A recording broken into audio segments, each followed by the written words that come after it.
if you look at the word mandatory, mandatory means you have to. We have to understand what it means, the word mandatory. It is, you have to wear it. But if you look at the Surah 24, ayah number 31, it actually starts with tell the believing women. It says, tell them. It doesn't command like they have to. There's a difference.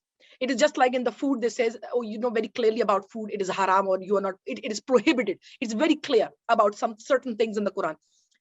If you look at the scarf thing, it doesn't say, first of all, it doesn't use the word hijab in the Surah 24, ayah 31, very clearly. It uses completely different word. And what it's Surah 24, ayah 31 is about is, you know, hiding your breasts, your boobs, and your adornments. Don't wear heels, don't walk in a way so people can know that you're a woman, you're walking, and all these things. But there is nowhere in the Quran that it speaks about mandatory head covering. And if somebody says later on, no, it says, please do not start with this, it doesn't. Then the burqa and niqab, culture and the way they wear it, it comes from the hadith, because one of the Messenger Muhammad's wife, she went out to the nature to do the what that he had to do. One of the Messenger Muhammad's followers, men, he followed her. Now, keep in mind that is actually against the religion Islam. Surah 24, ayah number 30 says that men should lower their gaze and be chaste. That is best for them. But here we can see that in the I think Sahih Bukhari or Sahih Muslim, it says very clearly that the follower of Muhammad followed one of the Messenger Muhammad's wife when she was going to the nature to do something, and he followed her and he said, ha ha, I have seen you. So here it is not the lady, the wife of Muhammad, who made a mistake. She did what she had to do, but the men followed her. And who got a law on their head to do something? The man did the wrong thing to follow her to begin with. He did not lower his gaze. But the law came on the woman who did nothing wrong of any sort. You see?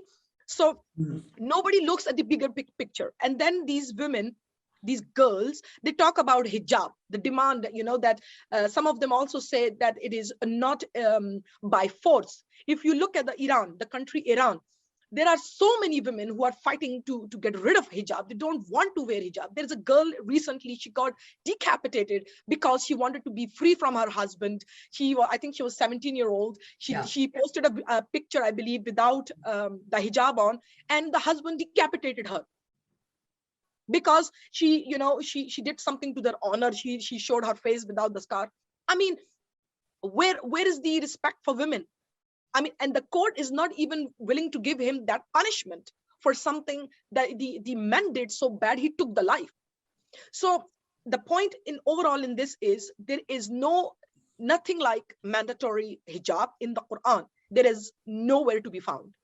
It says, once again, tell the believing women in Surah 24, ayah number 31. It does not speak about, the Quran does not speak about burqa and niqab to cover your complete face. It does not. It says in the hadith, definitely, but it does not, Allah does not command it in the Quran, plain simple. And I would also like to share a very quick point here that hijab is like a curtain. It's a curtain between two people. Hijab is not, you can say, a word mentioned in the Quran as a scarf. It is mentioned as a curtain like between two people. Women being so proud and thinking that this is very amazing that they are being called lioness. They are in a huge misunderstanding that they think it's a very amazing thing, that they're being called lioness, because in Islam, these women are considered to be kind of a meat, one thing. They are nothing but to be, kind of used by men for reproduction, and that's it. And slavery, to be beaten up, like in Surah Al-Nisa, ayah 34. And the fact that Muhammad has said in the Sahih al-Bukhari or Sahih Muslim, I can't remember exactly which one, but I can give the reference, that a woman cannot lead the nation in success. If a woman cannot lead the nation in success, according to Messenger Muhammad, how can you people, Muslims, call a Muslim woman a lioness?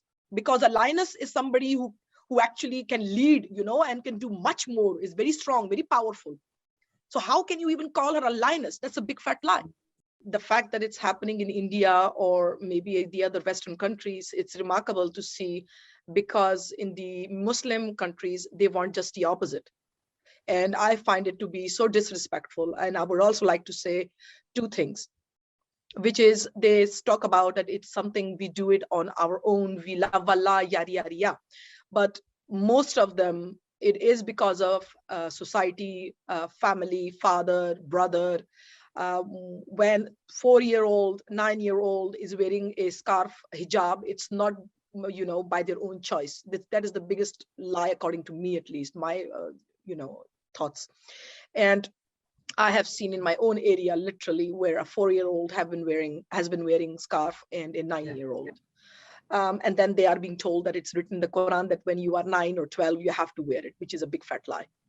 And I agree with Parveen as well that, for the fact when they wear burqa and niqab, I would personally not feel comfortable because I don't know what is underneath.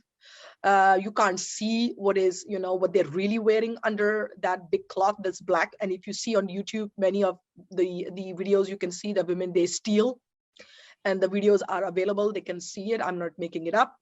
That is, these two scenarios, something bad can happen. They can steal. That is also a bad thing.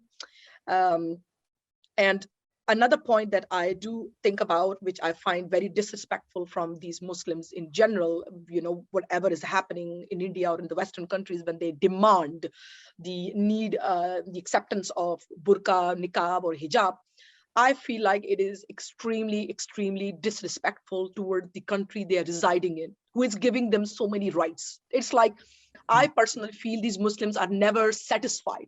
They are never happy. They are never content. And yes, I also feel sometimes they're just ready to, battle, get into some mood of, okay, let's do some panga, let's create some awareness, But the thing is, what they do not understand, it's not even good for them. I mean, that's ridiculous that they can't sit quiet. They can't literally sit quiet, literally for a year and say, okay, we won't create a situation. It's like they get maybe some sort of energy kick out of it. I don't know. But they must respect the law of India. If the school is saying, do not wear hijab because that is not a part of our uniform, then don't wear it. If it says the same about burqa and niqab, then don't wear it. You don't like the law, then move. You can either stay home, cook and get married, or you can go to madrasa and study Allah, and that's it. Or you move to a country like Taliban, Afghanistan, where they have the Sharia, they have the Iran, where they have literally tight ruling on Sharia for women.